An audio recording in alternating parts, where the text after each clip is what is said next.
What's going on, fellow gamers? I am back, and today I'm going to be talking about and reviewing Spider-Man No Way Home. And frankly, what else can be said that hasn't already been said? This movie is not just a movie, it was an experience, it was an event, it was a time to be alive. But we'll get back to that later. We're just going to talk about the movie in a vacuum on its own. Was it good? Short answer, yes. If that's what you're looking for, click off the video, because I don't really have many negatives to say. Like, there's a lot of flack going on for, like, the original Tom Holland trilogy, and some of it's warranted because, like, you're going off, like, the Raimi movies and, like, the Mark Webb Amazing Spider-Man duology, which those movies, they swung for the fences. They tried to tell, like, deep, meaningful stories. Tom Holland never really, like, his movies, like the John Watts movies, never really tried to do that. It was more safe, it was more sanitized, MCU-ified, if you will. You know, like, it's like McDonald's. It's reliable, it's good, like, if there's a huge fan base there. But it's not, like, a meaningful, like, steak, like Andrew's or Toby's. Like, they're all really good, but Tom Holland just, like, lacked that sauce, you know, if that makes sense. That's a weird analogy, I don't know why I'm putting it like that, but this movie, so it lures you in, right? Like, it picks up right after, you know, Far From Home ends, which, first of all, best ending of any Spider-Man movie. I will admit to that. Great concept. Everybody finding out Spider-Man's identity. Great concept for a movie, hadn't been done before. This movie executed it beautifully. It kept the tone from the, you know, previous two movies. Like, it's very like, oh, like, ho ho, I'm gonna talk to Doctor Strange to make people forget that I'm Spider-Man. And then, oopsie daisies, I talked too much, and now the multiverse is in danger. And then it's like, oh, what is this? Doc Ock, Green Goblin from other universes are here? Let's just make them feel better, because that's what heroes do. And they do that.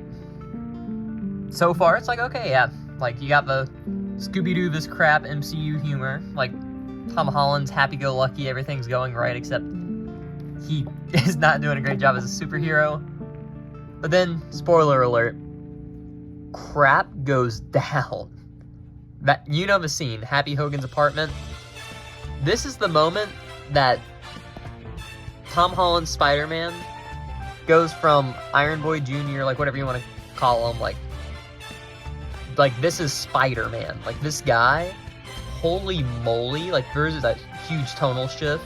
The first time Tom Holland isn't just some happy-go-lucky dork. Like, it's great. Like, I'm not hating on Tom Holland. He is a really good Spider-Man, but, like, you know what I'm, like, he's just a happy-go-lucky kid who hasn't really, like, been through all too much. Holy crap. Aunt May freaking dies. Like, nobody dies in these movies except for the villains. Once. Like, that doesn't just happen. Like, holy moly, like, they really killed Aunt May. And then they do, like, the whole great power, great responsibility line. I didn't think we were gonna do that. That was awesome. And then, like, there's a scene where Tom Holland is just beating the crap out of Green Goblin, and he's just laughing. Okay, side tangent. Willem Dafoe, Green Goblin. I'm going to go ahead and say this. The greatest MCU villain. I'm not just saying that, like, don't get me wrong, Thanos is great, Loki is magnificent. Willem Dafoe's Green Goblin, are we serious? By far the greatest villain. Like, this dude comes to a different universe and just decides to destroy the multiverse just to take off one dude who has been nothing but nice to him. That is a good villain. Like, yeah, don't get me wrong, like, it's nice to have, like, oh, like, sympathetic, like, oh, I can kind of hear Thanos out. No. I want a villain who is evil, insane, no motives, he just does it for the love of the game. And the acting, superb. Like, that scene in the apartment where he's like, gods don't choose or whatever. Oh my, like, rewatching it, like, all these years later, that was the coolest moment of the movie. Like, don't get me wrong, like, okay, like, biggest leak in history, Tobey Maguire, Andrew Garfield.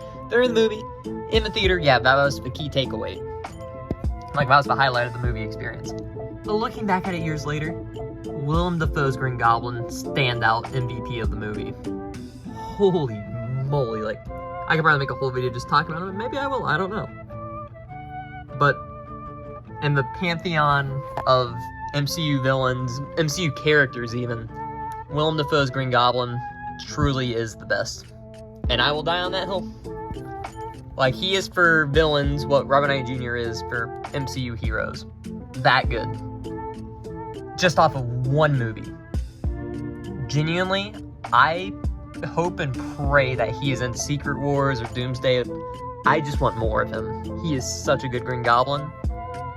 And then, yeah, okay, let me get back on track here. So yeah, general plot, blah, blah, blah. Tom Holland's really bummed out, like, oh no, Aunt May's dead. I want to kill Green Goblin. As I said, tonal shift, like, dang, we go from like this happy-go-lucky kid, nothing bad has ever happened to him, to holy crap, his only living family member just died, and he wants to murder, like, the killer. That's good writing. That's good storytelling. And then Tobey Maguire and Andrew Garfield come there to console him and, like, trauma bond. You can't, like, just, like, that is beautiful. And, like, those three, like, their chemistry is perfect. Like, I don't see how that could be any better. Their dynamic is insane. Like, genuinely, I want to see them do just, like, a podcast. That'd be the coolest thing ever. Like, they just, like, jive and, like, bounce off each other perfectly. Like, in the suits and out of the suits. Like, it just fits perfectly. And I hope we see more of that soon. We probably will with how much money that movie made. But yeah, like, they're, like, consoling each other. They make the cures, final battle, blah, blah, blah. They cure everybody except for Green Goblin. And boom, he destroys the, like, multiverse box, and the multiverse is, like, ending or something. Like, Green Goblin's just a menace. Holy moly, he is the coolest MCU villain ever. Honestly, one of the greatest villains ever. Like, he's up there with Darth Vader. It might sound like I'm glazing. You have to see the movie to understand. And I'm assuming you guys have seen it if you're watching this, but, like, genuinely, you can't get better than that. And then it's like, yeah, he blows up the box, multiverse is ending.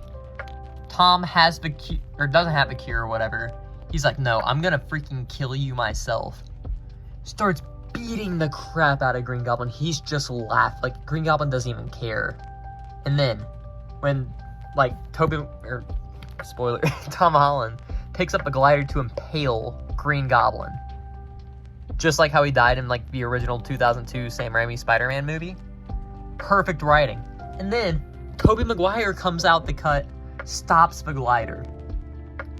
You can't do better writing than that. Like, oh my gosh. And, like, he just, like, looks into Tom Holland's eyes, like, not a word is spoken, but so many words are said. You can't get better than that. And then, Green Goblin stabs Tobey Maguire. What? Like, in the theater, we're like, oh my gosh, Tobey Maguire just freaking died. Like, imagine somebody saves your life and you just stab him and you start laughing.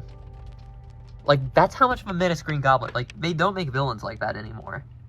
And then, finally, Andrew, like, gives Tom the cure, and he does cure him. So props, like, that's the moment where he became Spider-Man. Like, it is so well done. And somehow Tobey lives, that's great. And yeah, that's pretty much the movie. Like, oh, I guess we should talk about how it ends. Tom Holland ends up making everybody forget that he was, like, who Peter Parker is. Great setup for the movie. We're finally going to get MCU, like, comic Spider-Man. Brand New Day is going to be a great movie. Trailers look amazing. And yeah. So I'm realizing now, looking at it, this whole video I've just been glazing Green Goblin.